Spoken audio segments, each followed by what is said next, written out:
Bonjour mes amis, que le Saint-Esprit me donne les mots qui viennent à la rencontre de votre nécessité pour que vous veniez à comprendre de telle manière que votre vie vienne à changer complètement, se transformer en une nouvelle créature, parce que c'est ce que la parole de Dieu fait. Vous savez que la parole de Dieu est vie. La parole de Dieu est essentiellement vie. Là où elle tombe, elle engendre de nouvelles vies, comme la jeune pousse d'une semence. C'est ce que je demande que le Saint-Esprit vienne faire en cet instant dans votre vie. Voyez bien, nous parlions hier, ce qui est écrit là en 1 Corinthiens, que celui qui s'attache au Seigneur est avec lui un seul esprit. Celui qui s'attache, en espagnol, il y a un mot très fort qui dit celui qui s'accroche, celui qui se lie, celui qui se marie, qui se livre au Seigneur, celui qui se colle, celui qui combine, celui qui s'attache au Seigneur, est avec lui un seul esprit. C'est le mariage. C'est le mariage.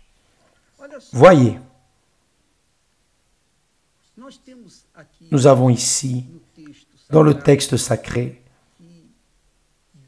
que Dieu, vous allez comprendre la chimie de ce que veut dire s'attacher au Seigneur, ou ce que veut dire s'attacher à une prostituée ou avec toute autre personne qui ne soit pas dans le mariage sacré. En dehors du mariage sacré, le mariage sacré, c'est-à-dire officiel, alors, vous savez que cela devient quelque chose d'impur. C'est quelque chose d'impur. Parce que le mariage est très saint. C'est l'institution la plus sainte, sacrée sur la terre. Saviez-vous cela? Donc, celui qui s'attache au Seigneur est avec lui un seul esprit. C'est ce que Dieu fait, ce qu'il a fait à travers l'institution du mariage. Il a fait l'homme, et de l'homme il a fait la femme, pour que l'un soit à l'autre, pour que l'un s'attache à l'autre, et qu'ils viennent à faire une humanité en accord avec ce qui est juste, ce qui est parfait, ce qui est saint, sacré, ce qui est pur. Et c'est ainsi que Dieu a commencé l'humanité. Donc, Dieu, mes amis, faites attention. Dieu a fait l'être humain parfait, parfait, à son image et à sa ressemblance, c'est-à-dire parfait. L'homme était parfait. Adam et Ève étaient parfaits. Ils étaient parfaits dans l'esprit, dans l'âme et dans le corps. Et leur perfection était telle,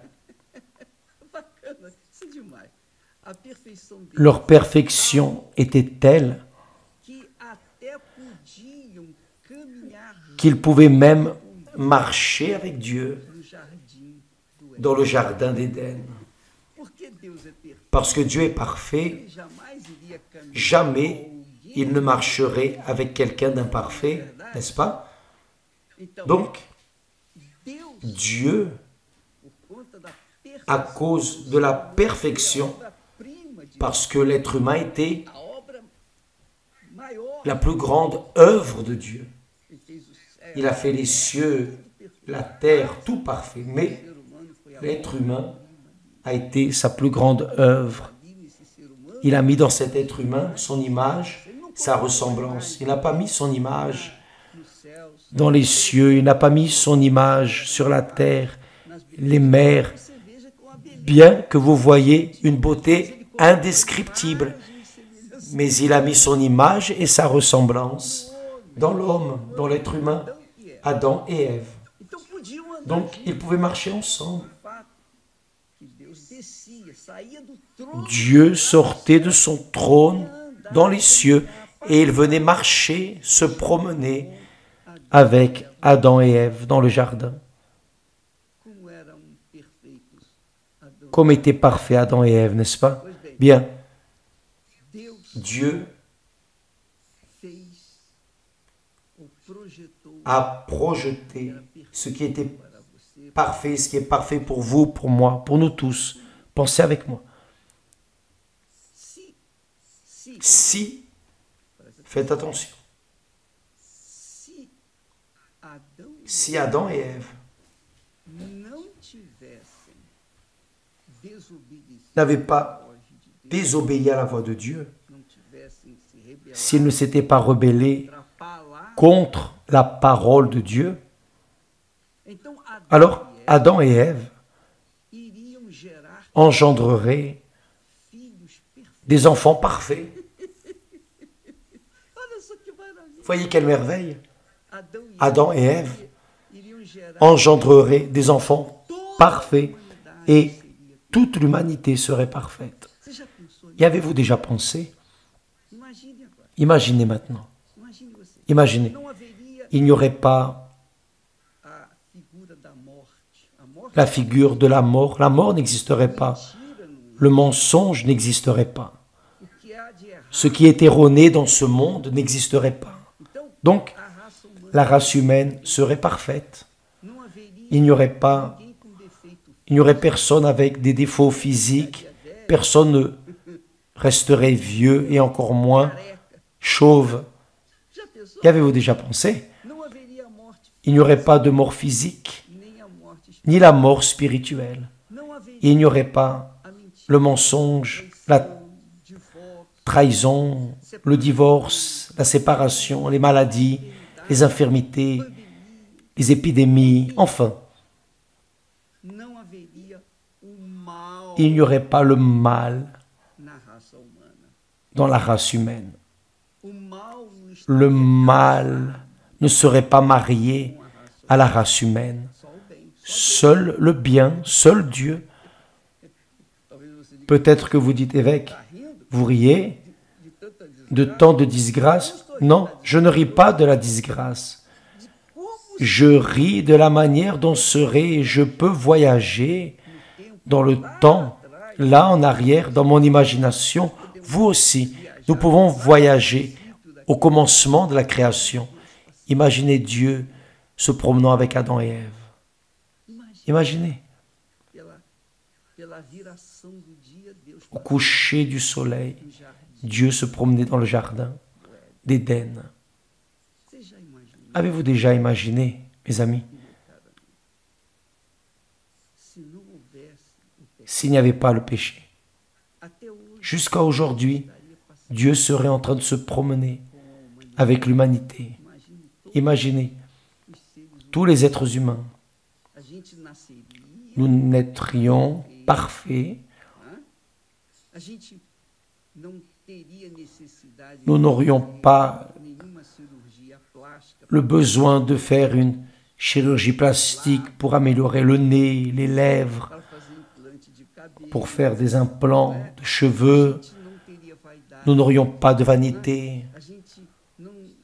Nous ne serions pas enveloppés avec quoi que ce soit de mal, nocif, perverse. tout le monde serait pur, innocent. Personne ne connaîtrait le mal, personne ne connaîtrait la mort, personne ne connaîtrait quel que soit le mal sur la face de la terre. Tout serait parfait. Ce serait le ciel sur la terre, le ciel sur la terre. Le ciel sur la terre serait l'homme, l'être humain, allié à Dieu, marié à Dieu, assemblé à Dieu. Maintenant, vous commencez à comprendre ici le sens de celui qui s'attache au Seigneur est avec lui un seul esprit. C'est grandiose. Parce que lorsque Dieu a fait Adam et Ève, ils étaient parfaits, n'avaient pas de maladie, n'avaient pas de défaut, n'avaient pas de verrues, ils n'avaient aucun défaut, tous étaient très parfaits. Personne ne vieillirait, personne n'aurait de rides, personne n'aurait de maladie, d'infirmité, de problèmes. Personne ne serait victime de trahison, de mensonges, de tromperies. Personne ne serait dans la pornographie. Personne ne serait immergé en dépression, anxiété, nervosité, mensonge. Personne ne serait enveloppé avec tout type qui affecterait la perfection de Dieu en nous. Mais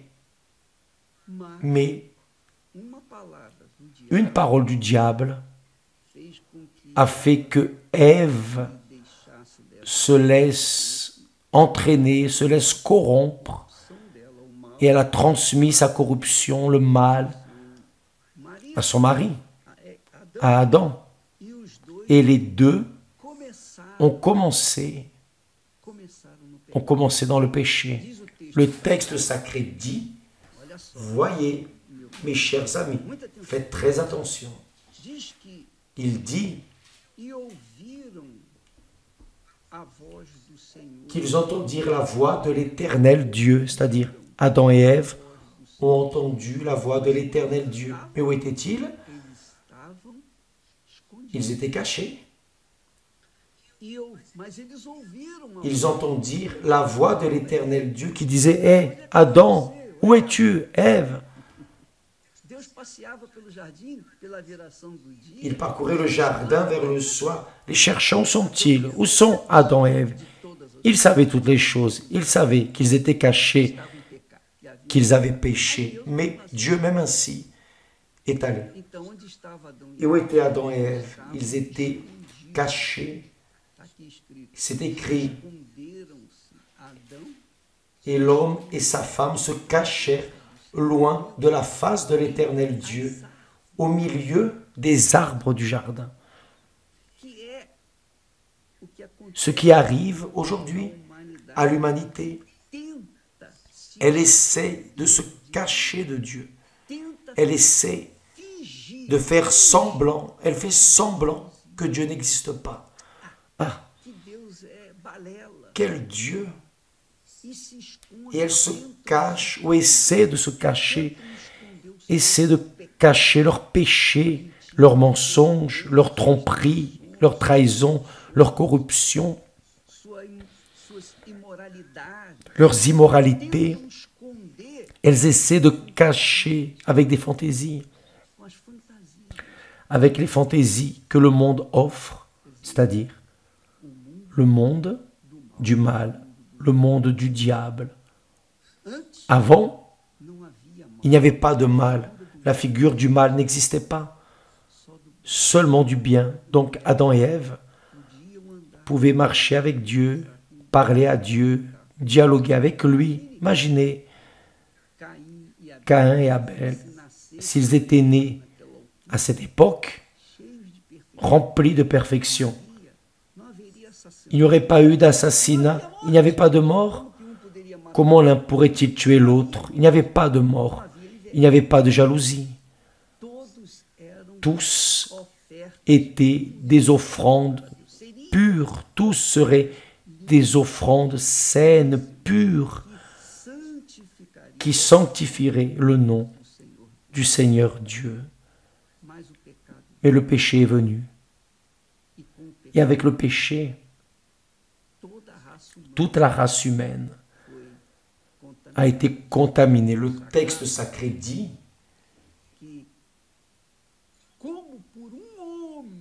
comme par un homme, le péché est entré dans le monde. Un homme, c'est-à-dire, il dit ici, un homme, c'était Adam et Ève. Ils sont un seul corps. Ils étaient un seul corps. Par un homme, le péché est entré dans le monde. Et par le péché, la mort est entrée. C'est-à-dire, le diable, Dieu est celui qui donne la vie. Le diable est celui qui donne la mort. Donc le diable a passé à tous les hommes. C'est pour cela que tous ont péché. Donc, il a contaminé Adam et Ève. Le péché, c'est un esprit. Je ne sais pas si vous saviez, mais le péché, c'est un esprit. Le péché parle. Le péché suscite des désirs. Le péché suggère. Le péché fait des offrandes apparemment extraordinaires. Le péché est un esprit. Donc, le péché est entré en Adam et Ève, et toute la race humaine naît déjà dans le péché. Donc, quel que soit l'enfant, aussi innocente soit-elle, porte déjà en elle l'ADN de son père, de la mère, qui est l'ADN du péché. Donc tous sont péchés. Il n'y a pas de saint. Il n'y avait pas de pécheurs. Jusqu'au moment où Adam et Ève sont tombés dans le péché. Alors, toute la race humaine est née dans le péché. Donc, voyez bien, Dieu a créé le corps humain. Dieu a créé les êtres humains pour vivre avec lui, pour toute l'éternité. L'être humain était la gloire de Dieu sur terre. L'être humain, le corps, était pour sanctifier le nom de Dieu. Donc, quand l'apôtre Paul, orienté par le Saint-Esprit, dit « Ne savez-vous pas que celui qui s'attache à la prostituée est un seul corps avec elle, donc quelle que soit la relation sexuelle, il y a des relations conjugales. La relation conjugale est sacrée, très sainte. Elle est sainte. Dieu a créé l'un pour l'autre.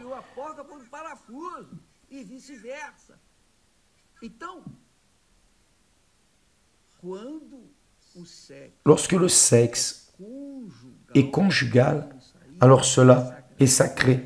Dieu bénit. Quand le sexe est extra-conjugal, alors il devient quoi? Il devient, comme dit le texte, il devient fornication. Forniquer, c'est lorsque la personne a une relation sexuelle aléatoire, comme si c'était des animaux. Les animaux n'ont pas de règles, n'ont pas de discipline, n'ont pas d'ordre,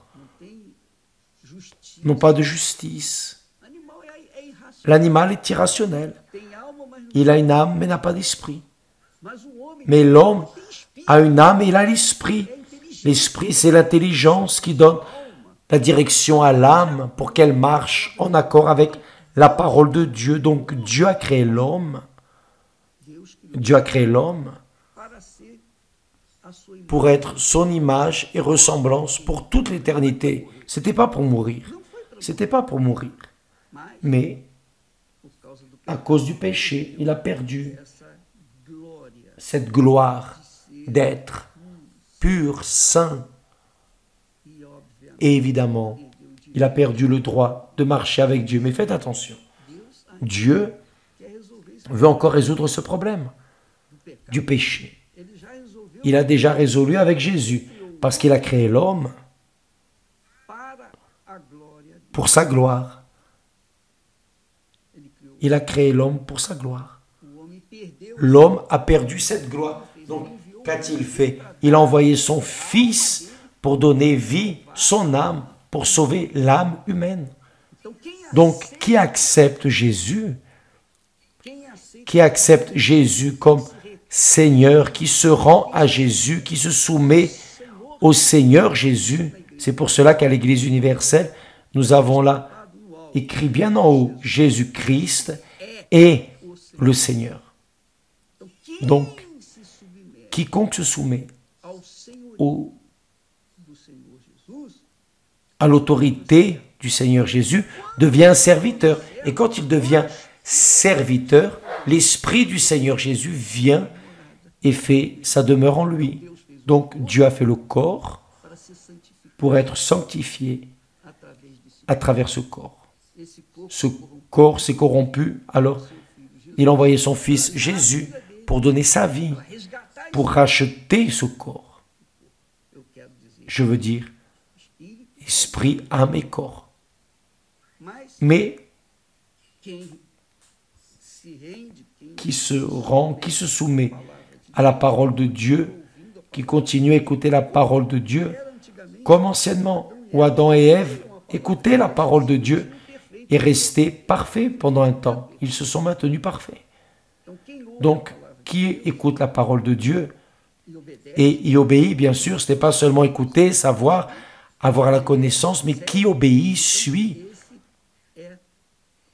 et racheté de l'enfer de ce monde, du péché de ce monde. Et là,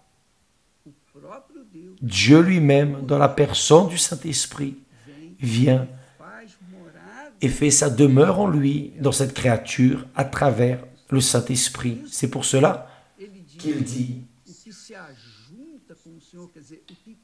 celui qui s'attache au Seigneur est avec lui un seul esprit. Un seul esprit. Maintenant, comment est-ce qu'une personne peut s'assembler avec le Seigneur en étant immonde? D'abord, elle doit être purifiée, d'abord, elle doit être lavée, d'abord, elle doit être sanctifiée, d'abord, elle doit être séparée du monde et vivre en fonction, en accord avec la volonté de Dieu. Donc, vous qui êtes perdus, vous cachant de Dieu, fuyant de Dieu, il vous appelle. Et vous seul pouvez décider votre destinée parce que Dieu vous a donné l'autorité, il vous a donné le pouvoir pour décider la destinée de votre âme. Vous seul pouvez dire « je veux » et je vais payer le prix. Je vais tourner le dos au monde et suivre la voie de mon Seigneur. Lorsque vous prenez une décision déterminée, lorsque vous déterminez de livrer votre vie à Jésus, alors le Saint-Esprit vient et fait le reste. Il vous lave, il vous purifie, pour alors faire sa demeure en vous et pour que vous deveniez la demeure du Très-Haut, le temple de Dieu, l'autel du Très-Haut. Donc, mes amis, vous seuls pouvez décider votre destinée. Parce que Adam et Ève ont péché, nous ne pouvons pas mettre la culpabilité sur Adam et Ève et penser, non mais ça, c'était pas juste, c'était pas correct, ils ont péché, c'est moi qui paye. Non, il n'y a pas de ça. Ils ont péché, mais les parents péchaient aussi. Nos parents péchaient. Après, nous, comme nous sommes nés, nous avons péché aussi. Qui peut dire je n'ai jamais péché? Ça n'existe pas. Donc, tous ont péché. Tous sont nés dans le péché. Bien sûr que quand l'enfant innocent meurt, il va directement vers Dieu parce qu'il n'a pas eu l'opportunité de connaître la vérité, se délivrer. Il n'a pas eu l'opportunité de décider ce qui est correct pour sa vie. Donc, à cause de cette innocence, il est sauvé. Donc, l'enfant qui meurt de manière précoce est déjà sauvé. Peu importe si ses parents sont de l'Église ou d'une religion, quelle que soit la religion, quelle que soit la profession de foi de ses parents, quel que soit leur péché, peu importe. Tant que l'enfant est innocent, pur, il est sauvé. Mais lorsqu'il entre dans l'âge de la raison et à la connaissance de ce qui est correct et erroné, alors là, il perd l'innocence et là, il doit être sauvé, remettre sa vie à Jésus pour être sauvé. Donc, avez-vous compris? Donc, voyez que celui qui s'attache au Seigneur est avec lui un seul esprit, avec Dieu.